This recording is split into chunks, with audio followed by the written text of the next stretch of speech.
When my son moved back in, everything changed. Narration begins. My name is Elise. I'm 44, and until recently, I never thought I'd share this story. Not because it's scandalous, but because it's complicated. It's layered, personal. The kind of story that quietly follows you through life without ever asking to be told. I raised my son Lenny on my own. 22 years. Just the two of us against everything. He's my heart, always has been. Not in a way that crosses boundaries, but in that raw, honest bond that comes when life throws more at you than you ever thought you could handle, and the only person you can count on is each other. When Lenny was little, thunderstorms terrified him. He'd sneak into my room, curl up beside me, and I'd stroke his hair until his breathing softened into sleep.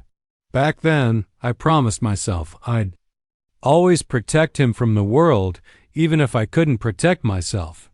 But life moves on. Kids grow. The silences between us stretch. And eventually, you realize they're carrying pain they never told you about. A few months ago, Lenny showed up at my door after a breakup. He didn't explain much, just stood there with a duffel bag, shoulders heavy, eyes even heavier. Can I crash here for a few days? Of course, sweetheart, I said. That first night, he slept on the couch. I stayed awake, listening to the soft creaks of our old house and the occasional sound of him turning over. Something in him was unsettled. I could feel it more than I could see it. A subtle shift the days turned into a quiet rhythm coffee in. The mornings, long silences over dinner. He wasn't really talking, and I didn't push. But then one night, the heater gave out and he was shivering on the couch again. Come lie down in my bed, I said. It's warmer. Just for a while. He hesitated. You sure? Yeah, I said, already pulling back the covers. He lay beside me like he used to when he was a child. We didn't touch. We didn't speak. Just shared the stillness. Then his arm brushed mine. A small, innocent thing. But the silence around us made it feel like it carried something heavier. Not shame, not confusion. Just the weight of years. Of grief his and mine. I just feel lost sometimes, he whispered. And suddenly, I understood. This wasn't about romance. This was about hurt. The kind of deep, unspoken sorrow that lingers in a child raised in survival mode. He moved a little closer. Thanks for always being here, Mom. Always, I said, my voice barely above a whisper. He drifted off to sleep. And I lay there, staring at the ceiling, holding back tears, because I finally saw what I had missed. He wasn't just grieving the breakup. He was grieving all the versions of himself he had buried to survive. Echoes of the past and the days that followed, something fragile began to mend, then it cracked again. He came home one night, clearly upset and smelling faintly of whiskey. Said he saw his ex. Said she laughed at him. Said it made him feel like he didn't matter. Why do I keep hoping someone will care like you do? He asked. My heart ached. I'm your mom, I said softly. That kind of love is different. No, he replied. But sometimes it's the only kind that feels real. That's when I realized he wasn't confused about me. He was confused about connection, how to receive love without fear of abandonment, and maybe, just maybe, I hadn't taught him how. I'd been too busy keeping us afloat. An unexpected visit a few days later, our neighbor Mark came by. He's a quiet man, a widower, kind in the sort of way that feels rare. He'd helped us with the heater before, and this time he came by with tools in hand and warmth in his eyes. As he worked on the thermostat, I brought him tea. We chatted lightly, nothing deep, but it felt grounding, safe. Later that evening, I noticed Lenny watching us from the hallway. His face unreadable. After Mark left, Lenny asked, "Is he into you?" I blinked. "What?" He shrugged. "Just seems like he's always around." And it hit me he wasn't jealous. He was scared, afraid of losing me to someone else, not romantically but emotionally. I was his constant, his safe place. A gentle separation. The next weekend, I invited Lenny out to a quiet cafe. We talked, really talked, about his childhood, about his dad, about how love to him feels like a dangerous cliff, like if he gives too much, he'll fall and no one will catch him. I think I'm scared I'll end up like Dad, he said. Leaving people behind, hurting them. You're not him, I said. You care too much. That's not a weakness, it's your strength. He nodded, eyes misty. Maybe I need to learn how to love without losing myself. You will, I whispered, but first you need to let me go. Just a little. A new beginning. A few weeks later, Lenny signed a lease for a small apartment across town. On his last night at home, we sat on the porch shoulder to shoulder. I'm scared, he said. I know, but trying, that's what matters. As the cab pulled away the next morning, I felt an ache in my chest, but it wasn't sorrow. It was pride. Because for the first time in years, he wasn't running to me. He was walking forward. That night when we lay in silence, when everything felt fragile and strange, it wasn't wrong. It was a moment of reckoning.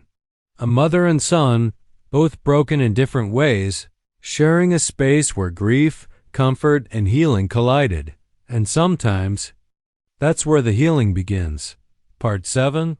The silence after goodbye. After Lenny moved out, the house felt impossibly quiet.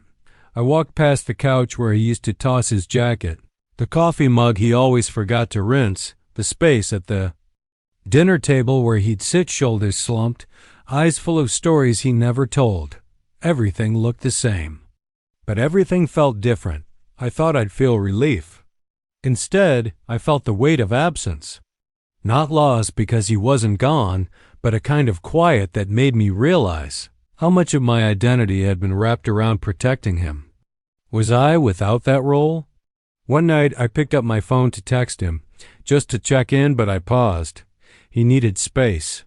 He needed to learn that love doesn't disappear when you step away from it. And I needed to believe that too. Part 8. Learning to breathe again. Mark came by again a few days later. He asked about Lenny. I told him he was adjusting slowly. Then Mark looked at me with a gentleness I wasn't used to. And how are you adjusting? No one had asked me that. Not in a long time. I opened my mouth to say fine, the way I always did. But instead I said, I'm learning how to breathe. Again. He smiled, like he understood exactly what I meant. We talked for a while on the porch, the wind moving through the trees like a soft reminder that life goes on. Even after the storm. When he left, he didn't say goodbye. Just, see you soon. And for the first time in a long time, I hoped he meant it. Part 9. Lenny's first crisis. 2 weeks later, my phone rang. It was Lenny. He didn't say much, just, can I come over for dinner? Of course, I said yes.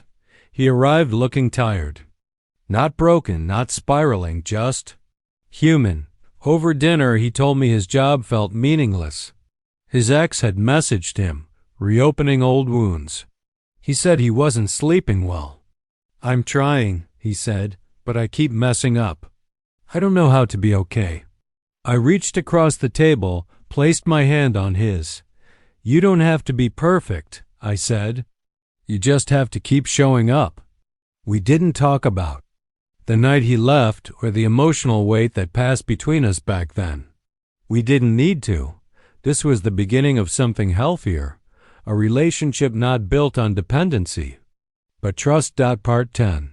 Revisiting the past. Later that night, he asked if we could look through old photo albums. On the living room floor, flipping through memories, first birthday parties, school plays, camping trips. And then we found a photo of the two of us from the year his dad left. He must have been 6.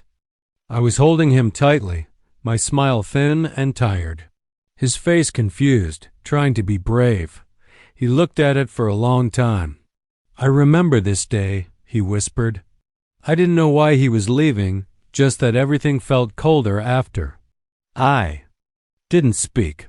I just let him remember. Mom, he said, did I mess you up? I shook my head. No, you saved me. Loving you gave me purpose, but it's not your job to hold me together. Not anymore. He exhaled deeply. And I think, in that moment, he forgave himself for things he was never meant to carry. Part 11. The turning point weeks turned into months. Lenny started therapy, his idea, not mine. He began journaling, started making new friends, and even reconnected with his sister from his father's side. He was opening himself up to life. One day, he stopped by unannounced, not broken. Not fragile, just present. I brought you flowers, he said, grinning. Why? I asked. Because I've been thinking about all the ways you held me up. And I don't say thank you enough. I took the flowers and smiled. You don't need to thank me. Just keep becoming who you're meant to be. He hugged me. And this time, it wasn't desperate or heavy. It was light, like he'd let go of something invisible. Part 12. Finding my own way, Lenny wasn't the only one changing. I started going on walks again. I reconnected with old friends. I even took a weekend trip to the coast, just me, a journal. And the sound of the ocean. One night, Mark invited me to a small community dinner at his place. It was warm and full of laughter. No pressure. No expectations. Just connection.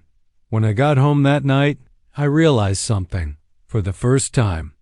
In decades, I wasn't living for someone else. I wasn't defined by survival. I was allowed to feel, to heal, to start again. Final chapter. When love matures, the night Lenny first returned, everything felt on edge, blurry, vulnerable, full of emotional static. But now? Now I see it clearly. That night wasn't about confusion or boundaries being crossed. It was about pain rising to the surface after years of being buried. It was about a mother and son who had held on to each other so tightly. They didn't know how to let go, but we learned, slowly, gently. We learned that love, when it matures, makes room for grief, room for healing, room for new beginnings, and in that space, something beautiful grew, not out of perfect moments, but out of the brave ones.